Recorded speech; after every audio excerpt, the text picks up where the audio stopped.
you guys kind of tell us like what you want to know, and we'll kind of pull whoever can address it for you. So.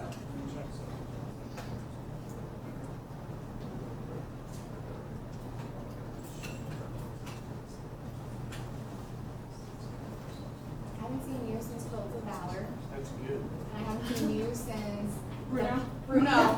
Was that Bruno? That wasn't Bruno. No, that was Athena. That was okay. Yeah.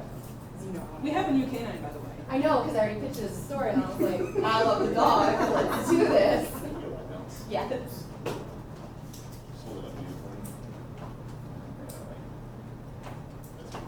Because I'm tall. And to the left, and to the right, and then slide it around. It's like when you take a picture, no, a little bit too high. To the left.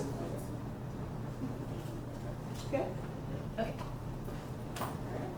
Everyone ready? Yeah. Do we have someone like that?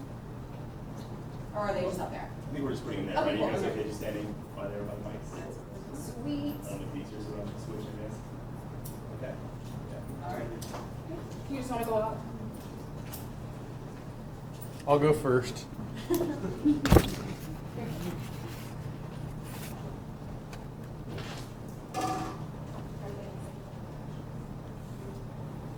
So big change on campus this year is alcohol being served at football games and things like that. Can you talk a little bit about safety plans and security plans with that new element kind of thrown into this? I can. Of course, most of the staffing levels that have increased will increase outside of our department. We can't make that primarily a police issue, although we'll be very cognizant of it. We've trained our staff on how to identify those issues and work with our supporting staff and athletics and our security vendors to address those issues, and certainly let us know when they see an issue. We'll also be looking out for those things. As you can imagine, working on a college campus, we're not adverse to dealing with alcohol issues, so I don't see any reason to think that we will have much problem in that regard. Is there additional training that you guys are providing to maybe the ushers or anything like that to maybe deal with the alcohol sales and maybe dealing with unruly fans that as we start the season? Yeah, there's been a series of trainings that have occurred through athletics over the last couple of weekends with their staff. Aramark is our vendor for the campus, and they'll actually be dispensing and selling alcohol. Their staff has all been trained in team training, and much of our staff has also been through the same training or through TIPS training, which is another large vendor for that purpose. So there's been plenty of training that's going on in addition to addressing the policy issues moving forward. Why is there no alcohol for the first game, but there is for the second game? Well, we got the Alice Cooper concert under our belt. We wanted to see how things went there, adjust the plans accordingly if we needed to, give ourselves plenty of time to make sure that the policies were in place, the training was in place. All those things were done before we really took this foray into selling. What training and policies are different that you guys maybe adjusted to after the Alice Cooper concert? That whole event actually went better than we thought it would, although it was a much smaller crowd size than we're used to at Neyland Stadium. But all in all, we had literally zero issues at that event. We expect that to follow through. But anytime you develop new policies or new plans or new procedures, you want to take some time to reevaluate, make sure things work the way they're supposed to. If there's questions, get those answered before you fully implement. It's a lot different at a venue of 3,500 people for a concert, for a much older crowd concert than it would be for a stadium with 103,000 people in it. So was there any specific training to certain departments that you said new staff would come in for? Sure, and David could probably allude to that a little bit more Okay. when he talks about the specific training for the athletics and other staff at the venue. I know that this year we've added scooters to the Knoxville transportation setting. Are there any game day plans for dealing with those? What is the procedure for that? Maybe even talk about Uber and Lyft. Is there a specific spot that you can get those things? Sure. So I'll start with Uber and Lyft and really all of our cab. As usual, they'll be allowed to drop off on volunteer in front of nursing as they have in the past. Our pickup location is specified as Circle Drive up on the hill by Ayers Hall. Police officers will allow those services to arrive later in the game after this, after the half, to start lining up there to pick up people for after the game. We highly encourage that if you've had one too many, please don't drive. Those services will be available right there on the hill, and can pick you up after the game, and we'll certainly allow for that to happen. So it's the one drop off and the one pickup, those are not changing throughout the day on different game days or anything like that? Correct. Okay. Now, that doesn't mean that if we have an SEC Nation or an ESPN game day, we may have to readjust that plan, particularly as it pertains to the Hill. But that's set forward for the rest of the season for those locations. The scooters, I know, was another big question. And we have angst with the scooters. They're there for a purpose, but it really interferes with particularly game day traffic. So we're going to prohibit scooters on game days.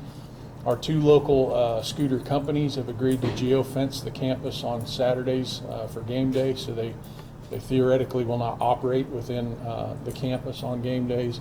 And if you have a privately owned scooter, they're not welcome on campus on game day.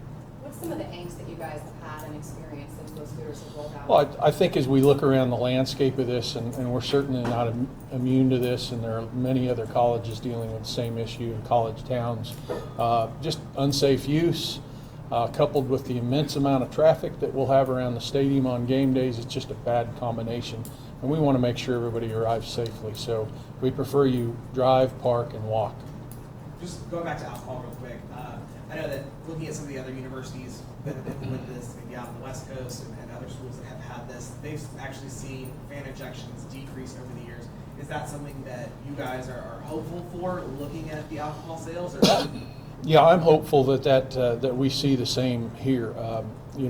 Oftentimes what we see in issues that we see regarding people that drink too much right before they come in the gate. They're trying to pound down that last beer or drink before they come in the gate because there's no other opportunity. We're hopeful that a friend or that person themselves might make the good decision to say, hey, hold on, I'll buy you one when we get inside, and keep it at that limit, and discourage the binge drinking that we typically see right before the gates open. And for scooters, I know you said they'll be geofenced off from campus, but will they, do you know how close they'll be allowed to get, say, Cumberland Avenue or just, on the outskirts of campus at all? I don't. As far as construction goes, it's in different spots this year as we approach the football season than it was last year. The south and the west side of Neyland, are those going to be blocked? Are there different ways people need to get in because of the construction being in different spots this year? Yeah, and I believe David could probably David, talk that's more it. about that. I believe communication's been made with those season ticket holders that are assigned parking in those areas. And I know there'll be a pretty robust foot or pedestrian traffic route established for game days to get people through there safely. With the addition of alcohol again, are you guys anticipating seeing more, Uber and Lyft traffic compared to in the past? Is that something you guys are prepared to deal with? Well, we certainly didn't want to be unprepared for that, and that's why we made arrangements to have those pickup locations at the end of the gate in anticipation that might be something we see increased over this year. I have a locker question, but is that also David? Yes. Can we privy from, or step away from maybe game day activity and talk about campus safety in general for this year? I know that last year we had several cases of sexual assault that were reported either to RAs or things like that. How is UTPD maybe stepping up, how they respond to those accusations and responses this year? Is there anything that you guys are doing differently in regards to sexual assault? Well, we'll continue to train with our administrative staff on the campus. We could spend hours literally talking about Title IX, the Clery Act, and the university or the police department's interaction with those or non-interaction with those entities. Just keep in mind that most of those events typically are reported to our Office of Title IX, to the university administratively, and not reported to police. So we'll continue to support those entities as well as we can, but unless the victim is willing to come to us to report officially in a police report, there's not much else we can do other than to continue to train, work with our partners, and try and keep this place as safe as possible. And then, as far as assistant chief goes, are you guys actively searching for a new assistant chief? Is someone being looked at to maybe move up through the ranks? What is where are you guys? We'll be posting that position for applications very soon. Is there anything, this is my last question, anything at all that you just want folks at home to know, especially students who are going to go to these games? Last year you said, yes, it's a dry campus. Are we going to be walking around sniffing cups? No, you have bigger issues to worry about on a game day when the population grows, but anything last to hit home with kids? Is there anything new this year? No, I think the same thing. I think be responsible, be smart, look out for each other. I anticipate these first couple of games are going to be very hot. If the last week or so is any indication, and alcohol really doesn't mix well in that heat. So if you're going to intake those fluids, I would intake water as well, and just be safe and look out for each other. And if things don't look good, get some medical attention. Don't be afraid to contact one of us so that we can get help to you. We'd much rather get you the help you need and get you home safely than have to deal with you criminally.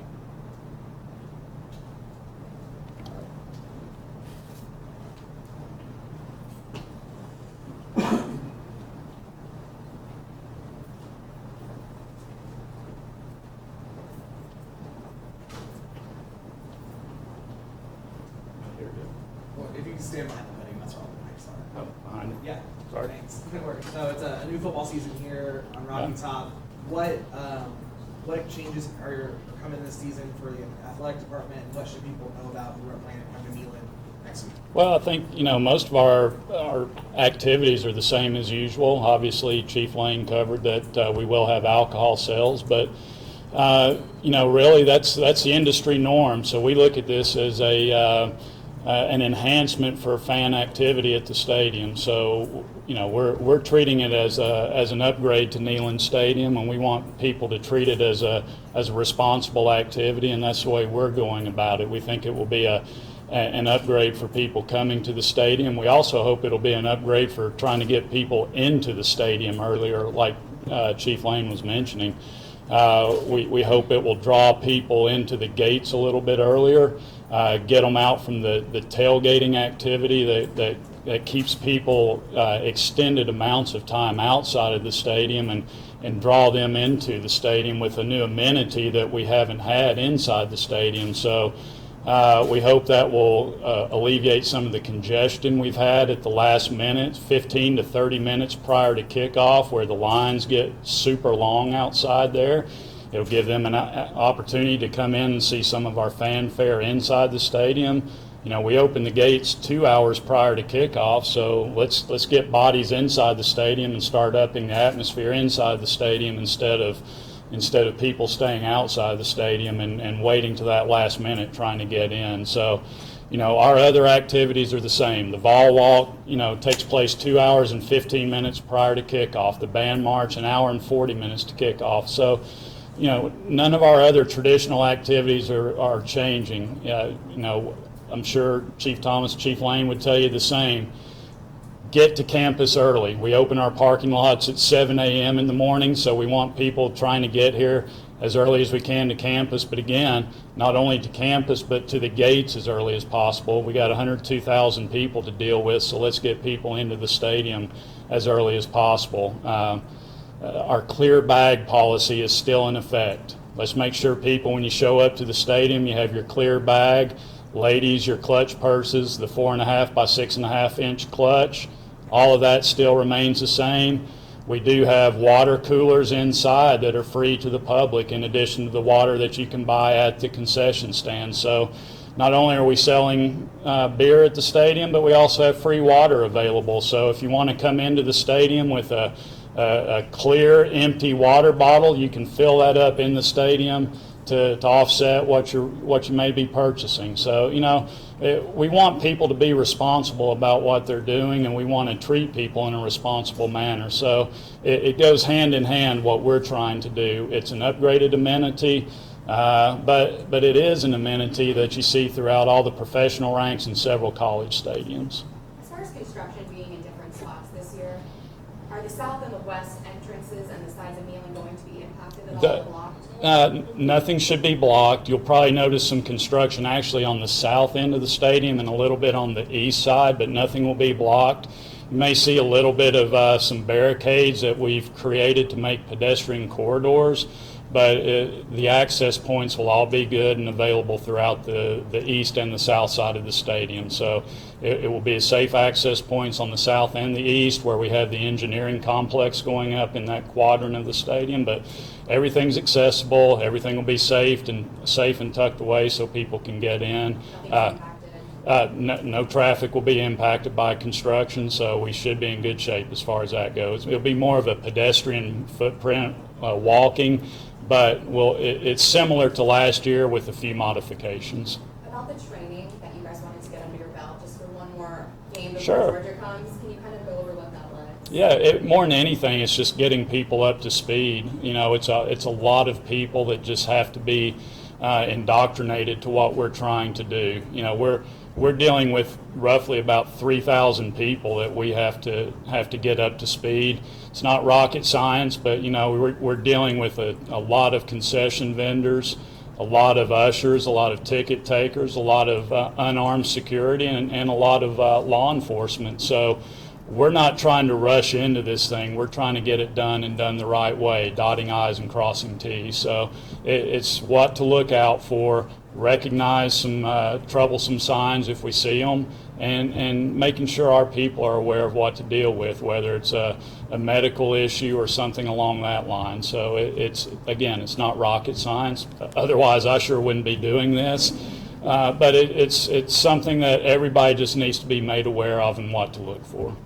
Going back to construction a little bit, moving away from the stadium, I know there's some things planned for Cumberland Avenue, like some new traffic lights and things. Do you anticipate that affecting traffic? And I think the construction on Cumberland Avenue, on the traffic light situation, will not be in place on football weekends. Yep. Right. Good. Thanks. There's no more. Actually, I can add a little bit about the scooters. I just verified that. Hold on one second. Okay, sorry. I want to go now. I'll forget. I'm getting old. So scooters, you said there's an update on the Scooters, rather than geofencing, the two companies have actually agreed to take up their scooters on Friday evening, so there'll be no scooters available, and bring them back Sunday morning. So that will alleviate the situation as far as geofencing and everything. So You're going to pick scooters. them up from around campus or just in general? Citywide. across the city? Citywide, because we have traffic citywide on game days. So there will be no scooters on the ground Friday night leading into a Saturday? Correct. They'll pick them up on Friday night, and then we'll bring them back on Sunday morning. So we'll be out of the I mean, picture. do you think that's probably the best option for? I believe so, because you know, when you mix cars and scooters on the same road, especially people trying to get to the game, and people who are not used to being around scooters. You know, our downtown folks are now used to it, but we've got people coming in from other cities, other towns where we don't have scooters. So that mix could be a little bit dangerous for the scooters. All right. Yeah. Ooh, mine was easy. I like going last.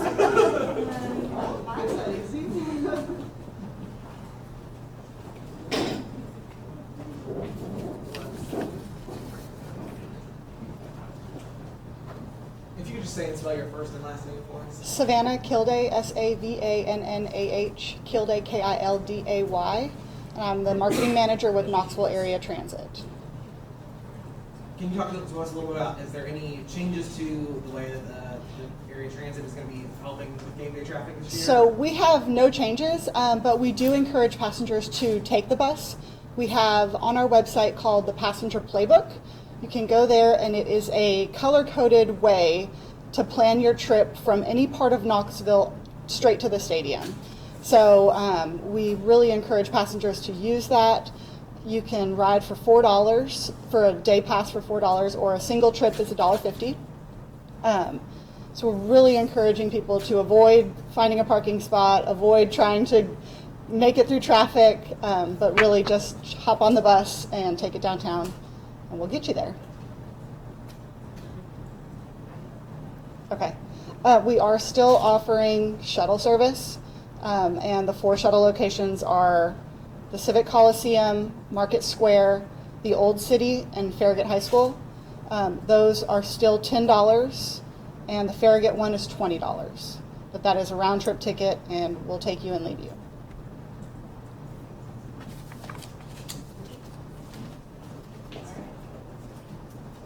Great.